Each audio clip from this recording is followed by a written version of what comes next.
Ngayong araw naman nga ni ay gagala kami sa kagubatan para maghanap ng mga kakaibang nilalang. At hahanapan naman nga ni namin ng kalaro itong si Medusa kasi parang nalulumbay na. Pagpapunta pa lang nga ni, nakita ko na itong si Kim, binibidyohan yung Bayagusa. May nakita din nga ni ako dito sa tabi lang ng ilog, napaka-cute na damselfly. Nangingitlog din pala nga ni ang damselfly na yan sa tubig, parang lamok lang din. At ito naman nga ni, nakita ng ating kasamahan. Parang ang tanda na nga ni ng insekto na to, gawa ng ang dami nang tumubo sa kanyang katawan. Hindi ko lang nga ni sigurado kung yan ang bombardier, pero naglalabas nga ni yan ng napakabahong amoy sa kanyang katawan. Yun naman nga ni ang kanyang defense mechanism. Nakakita din nga ni ako dito ng kulay yellow na gagamba. Yan naman nga ni ang tinatawag sa amin na melon dahil siguro sa pattern ng kanyang katawan. At meron din nga ni dito napakalaking tipaklong na nanginginain. Pag nakita nga ni yan ng malaking ibon, siguradong siya ang kakainin. At dito lang nga ni sa baba niya meron din tutubi or dragonfly. Napakahirap naman nga ni nitong lapitan pagka ganitong umaga. Binubungkal din nga ni namin itong katawan ng puno ng nyog. Diyan nga ni kasi kadalasan nakatira ang mga blind snake at mga tarantula. Pero ang nakita ko nga ni dyan ay napakaliit na ipis. Pero pag nakalapit yan sa tarantula, siguradong patayan. May nakita naman nga ni ako dito sa puno ng bayabas, isang praying mantis. Napaka-cute naman nga ni niya dyan. Nakatingin lang nga ni siya sa akin. Nagbubungkal din nga ni dito ang kasama natin na si Kim ng mga kahoy. At nakakita nga ni siya dyan ng maliit na ahas. Yan naman nga ni ang Brahmini blind snake, walang tinataglay na kamandag. Kadalasan nga ni yan na nakikita sa halamanan sa ilalim ng paso. Ang kinakain naman nga ni niyan ay mga itlog ng anay. At ito naman nga ni, hindi ito nawawala sa ating day herping. Gawa ng napakadami nito dito sa gubat. Yan naman nga ni ang paper wasp. Ang tawag naman nga ni niyan dito sa amin ay putak. Nakakita naman nga ni ako dyan ng hinog ng bayabas, ang laki niya. Pero hindi na nga ni namin kinukuha ang ganyan, gawa ng napakarami ng gumagalaw sa loob niyan. Nakakita naman nga ni ako dito ng sapot ng gagamba at susubukan ko itong hanapin.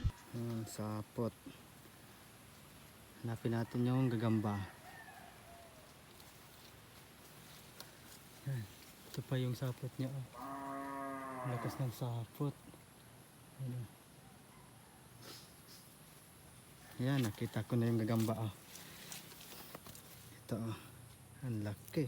Napakalaki nga ni nang nahanap natin ditong gagamba. Nung bata nga ni ako ay tuwang-tuwa ako pag nakakita na ng ganito kalaking gagamba. Ganito naman nga ni ang itsura ng ginger shampoo pag namukadkad na. Mas maganda nga ni siya pag hindi pa siya namumukadkad. Ito naman nga ni yung lugar na pinuntahan namin. Bangin nga ni yan at ang sa baba niyan ay ilog. May nakita naman nga ni kami dito ng isang ahas. Yan naman nga ni ang Philippine vine snake. Hindi mo siya basta-basta makikita dyan sa mga sanga. Hindi nga namin siya dyan mahahawa. Gawa nang nandyan siya sa pangpang ng bangin. At ito naman nga ni, nakakita pa kami dito ng isa pang Philippine vine snake. Madalas nga ni ito mapagkamala na fake. AI daw nga ni, sabi ng iba. Ibinalik din nga ni namin agad dyan at napakabilis niya nga ni dyan na tumaas. Kung baguhan ka lang nga ni dito sa gubat, siguradong hindi mo yan mapapansin kaagad. Gawa nang nagbe-blend ang kanyang kulay sa mga dahon. At yung bunga naman nga ni ng punong anahaw na ito, yun yung kinakain ng malalaking paniki. Kaya nga ni naubos na yung bunga nito. Pagdating nga ni namin dito sa gitna ng gubat, nakakita kami ng fate trap. Balak pa yata kami nitong iligaw. Nakapulot naman nga ni ako dito ng wild na orchids. Nahulog yata nga ni ito sa mataas na puno, kaya nilagay ko na lang siya dyan sa puno ng nyog, baka dumikit pa yung kanyang ugat. May nakita naman nga ni ako dito, napakalaking bahay ng Weber ant. Dalawa pa lang nga ni iyan, yung isa andyan lang sa taas niya. Napakaraming mga magagandang nilalang nga ni ang nakikita dito sa kagubatan, kaya wag natin hayaan na sirain ito ng mga tao. At yan, nakakita naman nga ni ako dito ng kakaibang gagamba. May mga tinik-tinik yung gilid niya. Yan naman nga ni ang tinatawag dito sa amin na pulis-pulis. May nakita naman nga ni kami dito ng napakalaking gagamba. Yan naman nga ni ang golden herb weber. Sa sobrang tigas nga ni ng sapot niyan ay kayang humuli ng ibon. At halos kasing laki na nga ni yan ang aking palad. At ito naman nga ni yung sinasabing bahay ng duwende, kaya sinubukan ko itong sipa-sipain. Baka kasi lumaki. lumaki ang aking pera. At itong puno naman nga ni ay napakaraming butas, kaya sinubukan ko itong tingnan kung ano ang nasa loob. Kadalasan naman kasi nga ni na tinitirhan ito ng malalaking sawa. Pero ito lang nga ni ang aking nakita, isang espesye ng millipede o tinatawag na singsinghari. Nakakita naman nga ni kami dito ng isang maliit na viper. Yan naman nga ni ang Tropidolaemus sabanulatus. Makamandag naman nga ni ang isang ahas na ito. Kaya wag nga ni susubukan gayahin ang paghawak sa mga ahas. Gawa ng napakadelikado nga ni.